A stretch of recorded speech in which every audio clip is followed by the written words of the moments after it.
Sa isang interview kamakailan sa Swedish press outlet na Sveriges Radio, sinabi ng ating Defense Secretary, Gilberto Teodoro Jr., ang isang malaking revelation. Handa na ba kayo, mga bro? Sabi niya, may napakalaking chance na ang Subjas 39 Gripen ang pipiliin para sa multi-role aircraft requirement ng Pilipinas. Ngayon, balikan natin, mga bro.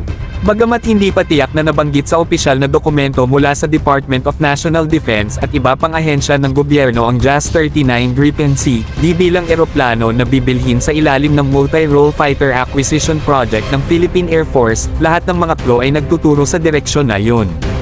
Parang isang exciting puzzle na sinusubukan nating malutas at papalapit na tayo sa sagot.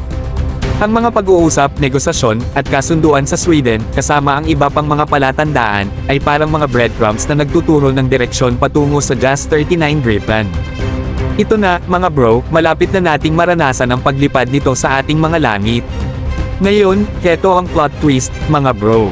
Mukhang ang anumang pagsisikap na makakuha ng F-16 fighters, kahit bago o second-hand, mula sa United States o mula sa ibang bansa, ay magkahiwalay na proyekto mula sa kasalukuyang Multi-Role Fighter Acquisition Project. Kaya, ano ba ang ibig sabihin ng lahat ng ito, mga bro? Ibig sabihin, seryoso ang Pilipinas sa pagpapalakas ng ating kapasidad sa depensa gamit ang dekalibreng eroplano.